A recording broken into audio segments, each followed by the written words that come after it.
Nursing में एक सवाल, सिर्फ एक सवाल किसी की जान बचा सकता है ना कमाल की बात। लेकिन जब वही सवाल रिसर्च का हिस्सा बनता है ना, तो वो हजारों लाखों लोगों के लिए हेल्थ केयर का पूरा तरीका बदल सकता है।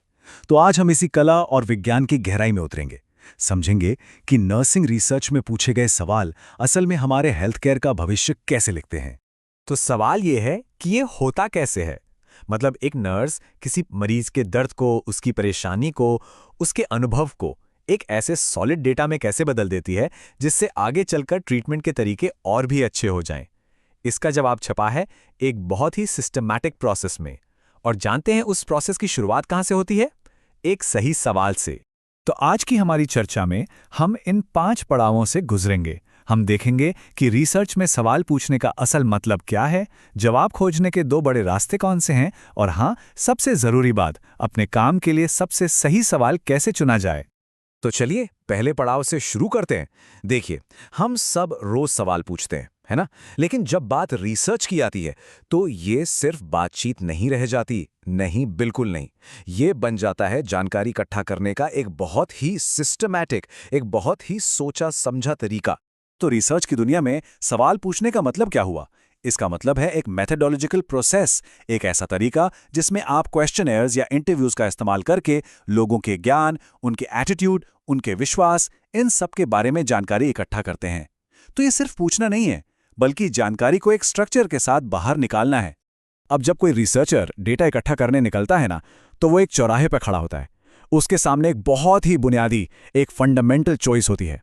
उसे तय करना होता है कि वो किस रास्ते पर जाएगा। और यकीन मानिए, यही एक चुनाव उसकी पूरी रिसर्च की दिशा तय कर देता है। और वो 2 रास्ते हैं, ओपन एंडेड सवाल यानी खुले सिरे वाले प्रश्न, और क्लोज्ड एंडेड सवाल यानी बंद सिरे वाले प्रश्न। नर्सिंग रिसर्च में डेटा कलेक्शन का पूरा खेल इन्हीं 2 तरीकों पर टिका है। रिसर्च का हर सवाल आप देखेंगे इन्हीं में से किसी एक कैटेगरी में फिट होता है। तो चलिए एक एक करके इन दोनों को समझते हैं। तो सबसे पहले बात करते हैं ओपन एंडेड सवालों की। इसे आप एक खोज यात्रा की तरह समझ सकते हैं। ये वो सवाल हैं जो आपको सतह के नीचे देखने का मौका देते हैं। ये क्यों और कैसे जैसे गहरे सवालों के जवाब ढूंढने में मदद करते हैं। सीधे शब्दों में कहें तो ये वो सवाल हैं जहां जवाब देने वाले पर कोई बंदिश नहीं होती। उन्हें अपने दिल की बात कहने के लिए, अपने विचार रखने के लिए एक खुला मैदान मिलता है। कोई बने बनाए ऑप्शन नहीं। जो वो महसूस करते हैं, जैसा सोचते हैं, उसे अपने शब्दों में बता सकते हैं। तो इसके फायदे और नुकसान भी हैं। फायदा यह है कि हमें बहुत गहरी, बहुत सच्ची जानकारी मिलती है। लोग खुलकर अपनी बात रखते हैं। लेकिन यहीं पर एक चुनौती भी है।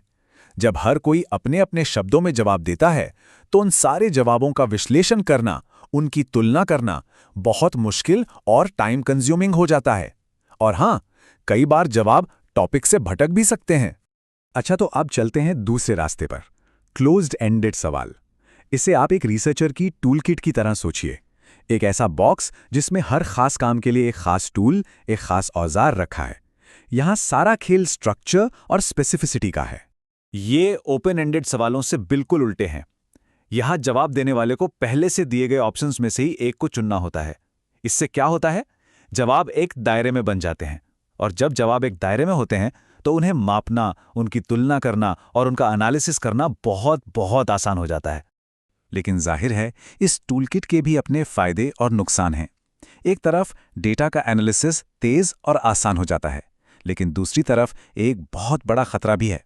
हो सकता है कि रिसर्चर अनजाने में ही जवाब देने वाले के दिमाग में जवाब डाल दे, मतलब ऐसे ऑप्शन दे दे जो उनके असली विचारों से मेल ही ना खाते हों, और वो मजबूरन उनमें से कोई एक चुन ले।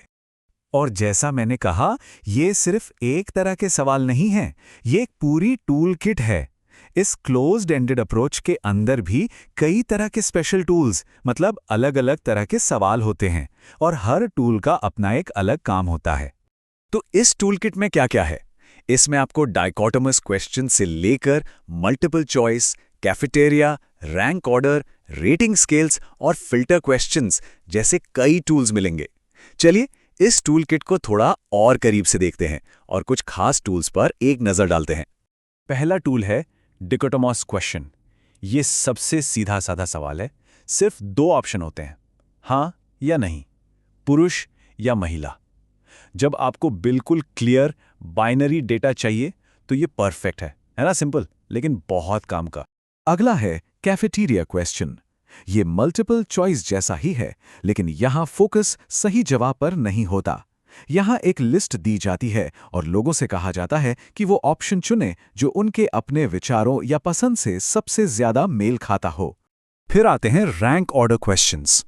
ये सवाल हमें ये समझने में मदद करते हैं कि लोगों के लिए क्या ज्यादा जरूरी है, मतलब उनकी प्रायोरिटीज क्या हैं। यहाँ आपको कुछ चीजें दी जाती हैं और उन्हें अपनी पसंद के हिसाब से रैंक करना होता है, जैसे 1 2 3। सोचिए अगर नर्सों से पूछा जाए कि मरीज की देखभाल में सबसे जरूरी 3 काम क्या हैं और उन्हें रैंक करें, तो हमें उनकी प्रायोरिटीज का पता चल जाता है। अब आते हैं रीडिंग स्किल्स पर। ये सवाल सिर्फ हाँ या नहीं पूछते, ये पूछते हैं कितना। जैसे लाइकर्ट स्केल्स होते हैं, जहां पूछा जाता है आप इस बात से कितना सहमत हैं, पूरी तरह सहमत, सहमत या असहमत। ये किसी की राय की गहराई, उसकी इंटेंसिटी को मापते हैं। ये बहुत पावरफुल टूल है। और ये हैं फिल्टर क्वेश्चंस। ये बड़े स्मार्ट सवाल होते हैं। इन्हें आप एक गाइड की तरह समझ सकते हैं। अगर आपने एक सवाल का जवाब हाँ दिया तो ये आपको एक रास्ते पर ले जाएंगे, और अगर आपने नहीं कहा तो ये आपको एक दूसरे रास्ते पर भेज देंगे। मतलब ये हर जवाब देने वाले के लिए एक कस्टमाइज रास्ता बनाते हैं। तो अब हम आते हैं सबसे बड़े सवाल पर, ओपन एंडेड या क्लोज्ड एंडेड। कौन सा रास्ता चुनें? और इसका जवाब जानते क्या है? बहुत सिंपल है। ये पूरी तरह से आपके रिसर्च के लक्ष्य पर निर्भर करता है, बिल्कुल वैसे ही जैसे आप किसी काम के लिए सही टूल चुनते हैं। तो नियम सीधा है। अगर आपको किसी मुद्दे की गहराई में जाना है, उसका क्यों समझना है, तो आप ओपन एंडेड सवालों का रास्ता चुनेंगे। लेकिन अगर आपको बड़े पैमाने पर डेटा इकट्ठा करना है जिसका आप स्टैटिस्टिकल एनालिसिस कर सकें, तो आपकी क्लोज एंडेड वाली टूल किट ही सबसे अच्छा काम करेगी। तो सबसे बड़ी सीख क्या है? यही कि कोई भी सवाल अच्छा या बुरा नहीं होता। सवाल सिर्फ सही या गलत हो सकता है, और वो भी आपके रिसर्च के लक्ष्य के हिसाब से। बस सबसे जरूरी है कि आपका लक्ष्य क्या है।